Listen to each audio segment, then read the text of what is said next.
इस वार्ता को आपण मैंने आसी अनेक धन्यवाद। आमर सहित मंचर दलर वरिष्ठ नेतृवृंद ये अच्छा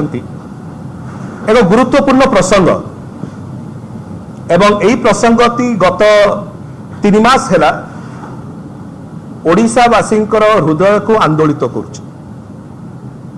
से देखुंट ओडिशार मुख्यमंत्री मान्यवर मुख्यमंत्री श्री मोहन चरण माझी महोदय को एवं देखुंट कि प्रकार भाव श्री मोहन चरण माझी महोदय मुख्यमंत्री थाई मध्य अत्यंत असहाय अवस्था चापग्रस्त अवस्था लगुच जमतिका दलर नेता मानकर एवं मान्यवर विधायक मानक चापरे आज चापग्रस्त हो असहाय हो पड़ती ओडिशार मान्यवर मुख्यमंत्री श्री मोहन चरण माझी महोदय। एटा मु कहीं कहूची एटा मु एथिपाई कहूची कारण आज जनसाधारण श्री मोहन माझी को यूटर्न चीफ मिनिस्टर बोली कहउचंती। कौन कहउचंती? U turn chief minister. जहा कहउचंती से कथाटा को पुणी उल्टेई दउचंती। जहा प्रथमे निष्पत्ति नउचंती से निष्पत्ति रे कायम रहिबार आ सत्साहस पाउनांती फेरी पडुचंती।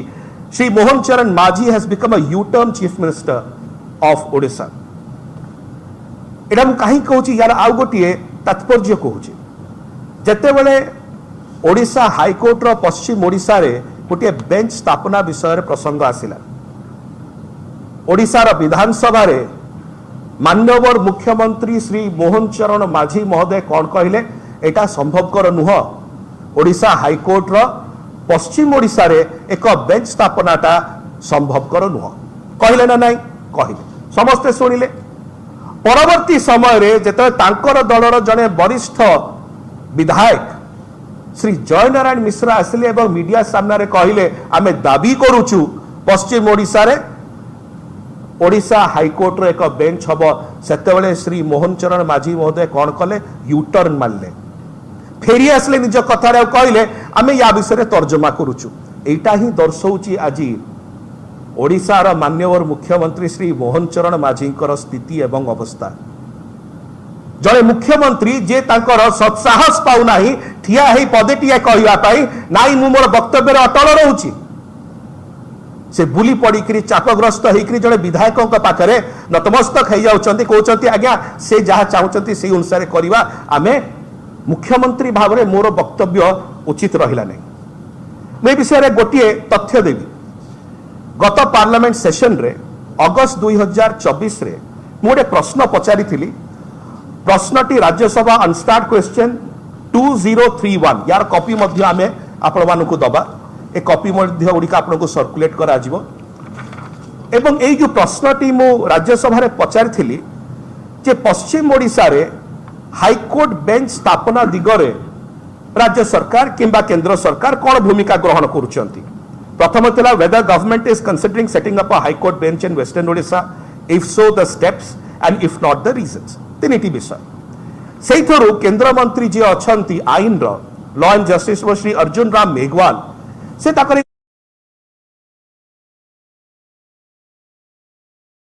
उत्तर रे कहिले शेष पृष्ठ में एते प्रांजल करिवि नाही। शेष रे से कहउचंती The government of Odisha was requested to work out details of the proposed benches, including their location, in consultation with High Court. However, this sentence is very important. However, a response is waited from the state government. राज्य सरकार कर response, राज्य सरकार कर मत अभी पर्यंत हस्तगत है नहीं। आमे अपेक्षा रे अछु कि ओडिशा रा सरकार आज श्री मोहन माझी सरकार एटा अगस्त बेलू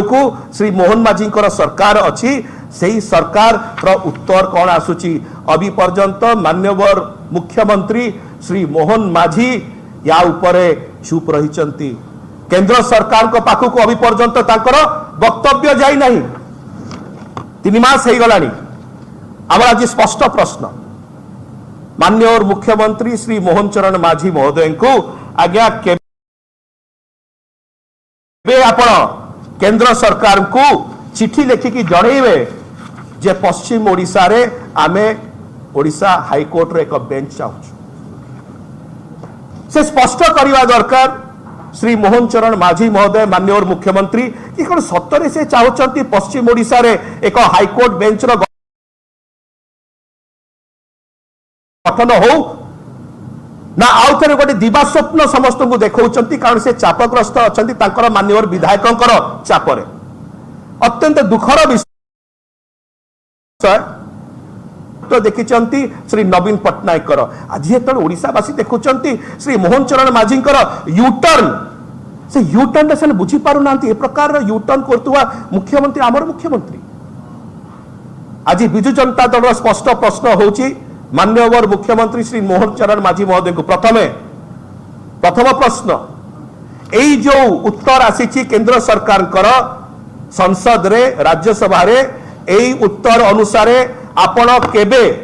आसंता 24 घंटा मध्य रे आपण चिट्ठी लिखिबे कि केंद्र सरकार को एवं जनइबे कि ओडिशा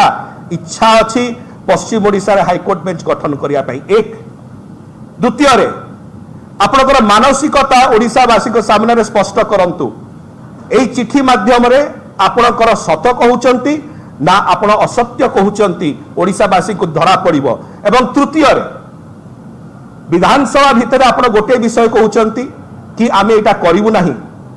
जतले आपण माननीय विधायक आसुचंती से दाबी करूचंती आपण पुनी टाळटुळ नीति अवलंबन करी कहउचंती कोन ना आमे याको कंसीडर करिया कंसीडरेशन नु आज्ञा निर्णय करिया दरकार ओडिशार नेतृत्व ओडिशार जे मुख्यमंत्री थांती नवीन बाबूंकर नेतृत्व को टिके आगे आती मन पकांतु 24 वर्ष नेतृत्व रे गोटाए थर डिसीजन नेले से डिसीजन टी सब बळे कायम रुए बार बार पलटे नाही सेरा नवीन बाबू को सरकार थिला जदि आज आपण सेही गादी रे बसुचंती मुख्यमंत्री भाबरे आपनकर गुरु दायित्व रहउची ओडिसा वासी को पई यू टर्न चीफ मिनिस्टर होंतु नाही आपण नेता मंत्री एवं आपनकर विधायकंकर द्वारा चापग्रस्त होंतु नाही आप जो मुख्यमंत्री आज आप अपोजिशन पार्टी चीफ व्हिप नुहति मुख्य सचिव नुहति जदि ओडिशार मुख्यमंत्री अछंती मेरुदंड ताण रहिवा दरकार सत्साहस रहिवा दरकार कहिवा दरकार कि हां पश्चिम ओडिशा रे हबो जदि हबो एई जो केंद्र सरकार कर रिप्लाई अनुसार आप केबे चिट्ठी पठेबे आमी जानिया को चाहूचु आज बिजु जनता दल ओडिशार मुख्यमंत्री श्री मोहन चरण माझी को एक आह्वान दउची आमे 24 घंटार समय आपको दउछु जदि आप सतरे चाहते पश्चिम ओडिशा रे ओडिशार हाईकोर्ट बेंच हो 24 घंटा मध्य आप गोटे चिट्ठी लिखिबे चिट्ठी लिखा बेसी समय लगेनि आज्ञा आप सचिव मैंने लिखिदे पारे आप लिखिदे पारे बेसी समय लगे 24 घंटार समय दौचु आपको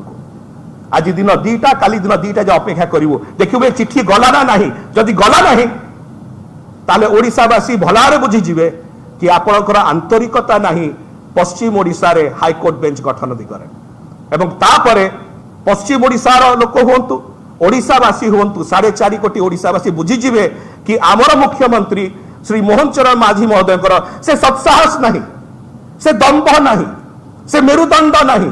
कि से जहा कहती करिकी देखांती नवीन बाबू को टिके अनुसरण करंतु मने पकांतु मुख्यमंत्रीत्व केमती करा जाए बहुत धन्यवाद प्रश्न यदि किसी अच्छे नवा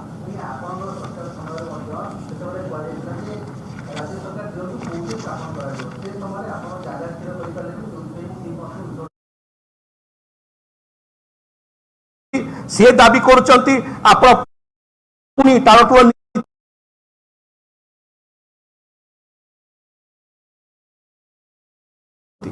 प्रथम थिला whether government is considering setting up a high court bench in western Odisha if so the steps and if not the reasons तीनिटी विषय से